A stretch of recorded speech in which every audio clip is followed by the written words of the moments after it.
Hello students, welcome to the class. Students, today we will learn RBSC class 5th EVS chapter 3rd We are special. कुछ खास हैं हम। तो student इससे पहले मैंने EVS पर दो वीडियोस बनाए हैं जिनमें मैंने चैप्टर फर्स्ट और सेकंड कवर किया है। आप वो वीडियो जरूर देखिए। और अब हम स्टार्ट करते हैं। वी आर स्पेशल, कुछ खास हैं हम। If we cover our eyes, देखिए अगर आपको मैं इसको हिंदी में बता रहा हूं और आपके सामने यहां पर हिंदी आ भी रही है, आप दोनों से मिलाकर अच्छे से पढ़ लीजिए।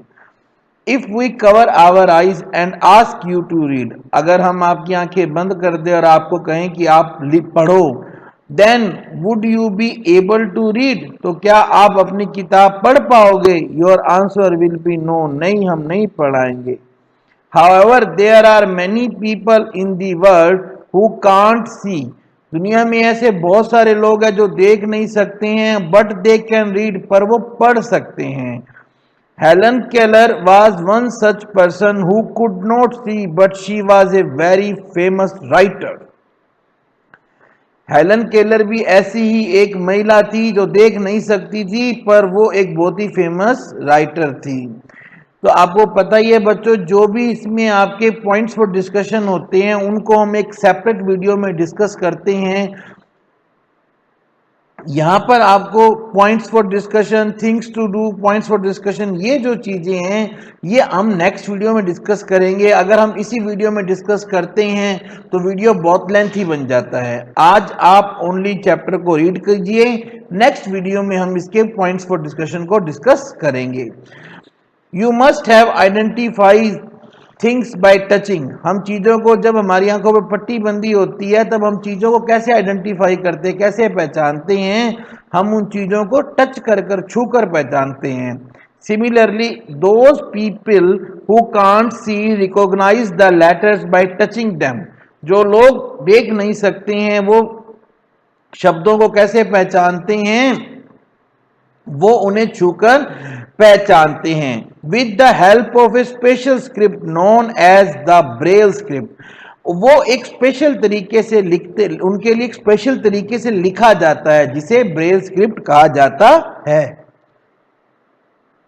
चलिए हम ब्रेल स्क्रिप्ट को, ब्रेल लिपि को पहचानते। देखिए अब इसमें क्या है कि ये ब्रेल लिपि है, इसमें क्या होता है कि 6 डॉट्स होते हैं इस तरीके से, और सारी की सारी ब्रेल लिपि 6 डॉट्स पर चलती है।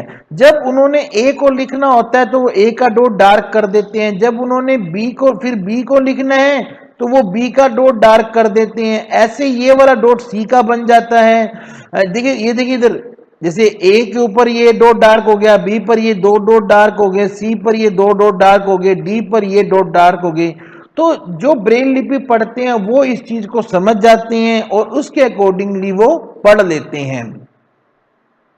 ब्रेल लिपि में सभी लेटर्स जो होते हैं ना, ए बी सी, ब्रेल लिपि के अंदर जितने भी लेटर हैं वो इम्बोस्ड होते हैं। उनको क्या कर दिया जाता है? उनको उभारा जाता है। देखिए ये जो पिक्चर है जो मैंने आपको दिखाई है, ये वाली पिक्चर देख रहे हैं ना आप सामने, ये ब्रेल लिपि की पिक्चर है। इसमें आप देख रहे होंगे कि ए के लिए ये वाला लेटर उभारा हुआ है, बी के लिए जो ये हैवी डॉट लेटर है ना, ये उभारे हुए हैं। मैं आपको थोड़ा सा इसको बोल्ड करके दिखाता हूं।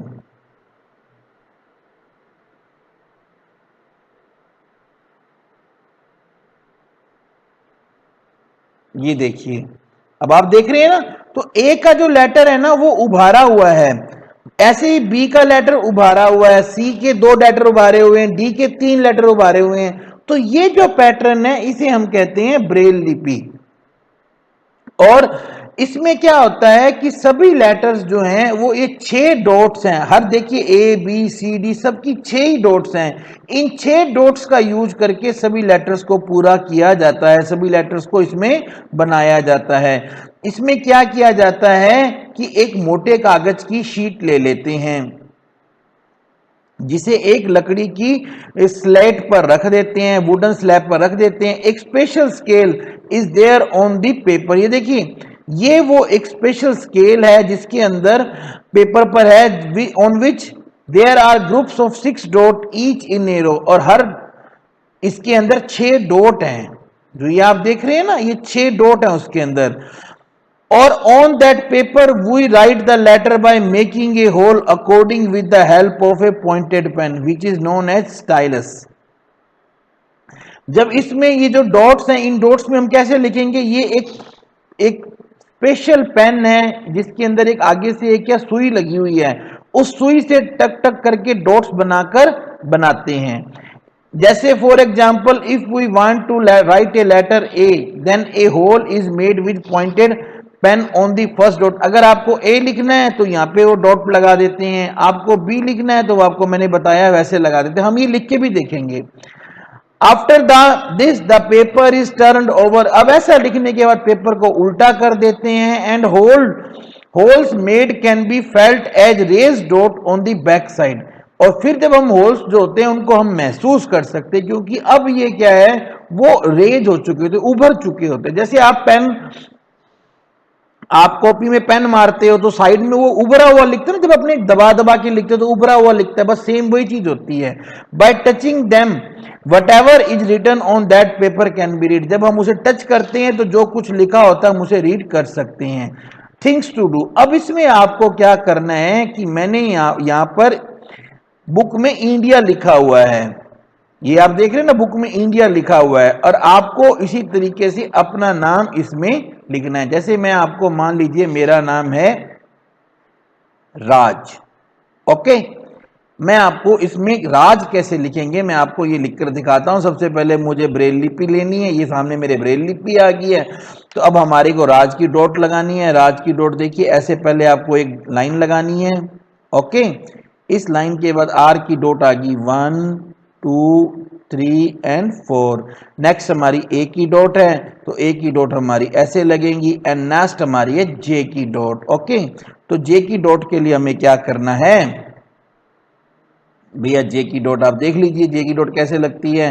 जे की डॉट में हमारे को, मैं यहां लगा के आपको दिखाता हूं, 1 2 3 4, ओके। अब हमारे को लगानी है जे की डॉट, तो ये एक यहां और एक यहां, ये मेरा नाम बन गया राज। मैंने आपको एक एग्जांपल दिया, आप कोई भी अपना नाम, जो भी आपका नाम है आप इसे वैसे लिख सकते हैं। Invention of Braille script. अब आप सोचोगे कि ये ब्रेल लिपि कैसे लिखी गई, तो एक पर्सन थे जिनका नाम था लुई ब्रेल, और वो फ्रांस के रहने वाले थे। बचपन में during his childhood once he was playing in his father's workshop, वो अपनी पापा की वर्कशॉप में खेल रहे थे। And his eyes got injured, शरारती बच्चा था, पापा की वर्कशॉप में उसने कुछ पंगा लिया, उसकी आंख पर चोट लगी। एंड ही बिकेम ब्लाइंड, और वो अंधा हो गया। Louis Braille was a brilliant student, पर बच्चा पढ़ने में बहुत होशियार था। Louis Braille was being taught using a special technique, उसे एक स्पेशल टेक्निक से पढ़ाया जा रहा था। It was very difficult to teach him from the books and it took a lot of time. उन बुक से पढ़ाने में बहुत टाइम लग रहा था और वो बुक से पढ़ाना बहुत ही ज्यादा हार्ड था। One day a captain of the army visited his school, army के कैप्टन उनके स्कूल में आए। And he showed A script based on 12 dots developed by him. देखिए वो जो कैप्टन साहब थे ना, उन कैप्टन साहब ने अपनी ये जो ब्रेल लिपि बनाई थी उसमें कितने डॉट्स थे, 12 डॉट्स थे। To the student and teacher, उन्होंने वो अपनी जो वो ब्रेल लिपि बनाई थी वो उन्होंने उनको दिखाई। Louis Braille became highly impressed by that script, he made many efforts and modified 12 dots writing method into 6 dot methods.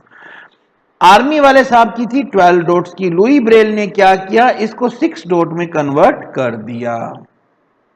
Therefore, this script developed by Louis Braille was given the name Braille script. इसीलिए तो जो Louis Braille ने जो ये technique बनाई थी उसका नाम कर दिया गया Braille script. Now you know, अब आप जानते हैं that how those person who are unable to see can read and write. जो लोग देख नहीं सकते हैं वो कैसे लिख और पढ़ सकते हैं। But you must have seen some person who can't speak and hear, पर कुछ ऐसे लोग भी होते हैं जो ना बोल सकते हैं ना सुन सकते हैं। These people express themselves by doing action with their hands, वो अपने हाथों के एक्शन से हमें अपने बारे में बताते हैं। जो बोल सुन नहीं सकते हैं वो हाथों के इशारों से बात करते हैं। Let's study how these people understand the language of gesture. चलो अब हम ये भी पढ़ते हैं कि इन लोगों को इशारों से बातें कैसे समझ में आ जाती है। Do the following activity. अब आप एक काम करो,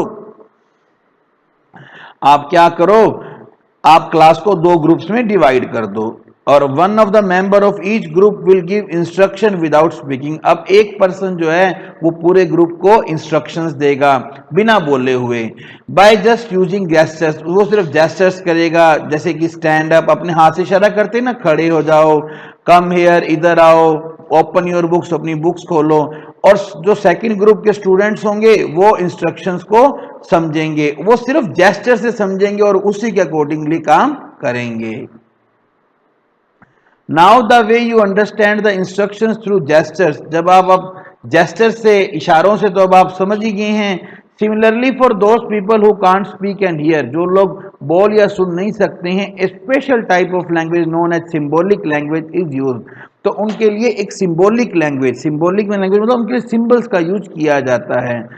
अब देखिए ये जो सिंबॉलिक लैंग्वेज वाले ये आप पिक्चर्स आपके सामने हैं, तो इन जो पिक्चर ऑफ सिंबॉलिक लैंग्वेज नीचे दी गई है, इन फिगर्स की हेल्प से आप अपने क्लासमेट्स को बताइए और बिना बिना बोले हुआ बॉय वर्ड बोलकर बताइए। देखिए इसमें आपको, आप क्या देखते हैं, इसमें किसी तरह से आपको बी बोलकर दिखाया गया है। मैं आपको इसको जूम करके दिखाता हूं।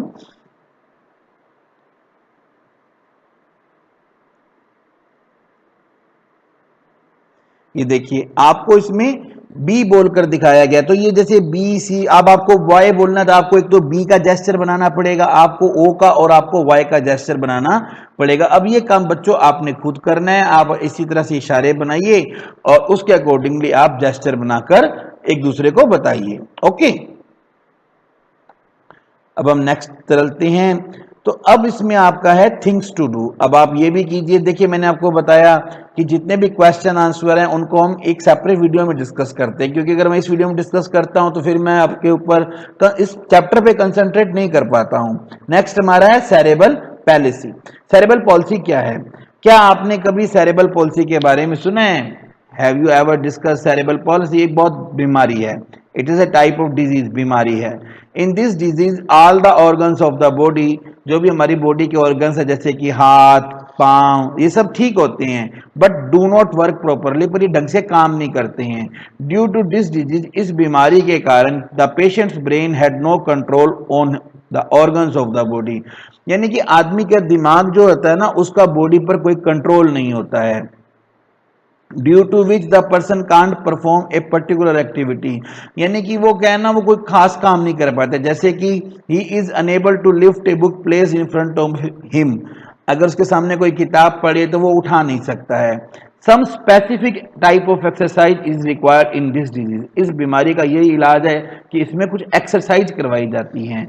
Due to physical exercise gradually brain start controlling the organs of the body, तो धीरे धीरे क्या है, दिमाग जो है वो बॉडी के ऑर्गन्स पर कंट्रोल करने लग जाता है।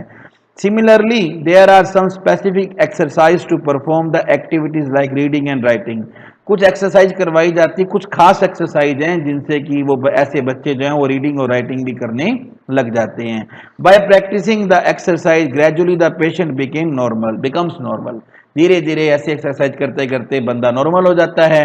Although he can't work with a normal speed like us, हमारी तरह नॉर्मल स्पीड पे काम नहीं कर पाता है, but still his condition improves to a large extent, पर फिर भी उसका जो हालत है वो बहुत ज्यादा सुधर जाती है। अब इस चैप्टर में हमने क्या पढ़ा? इस चैप्टर में हमने पढ़ा despite physical disability people have special capability, और हर पर्सन के अंदर कुछ खास कैपेबिलिटीज होती हैं।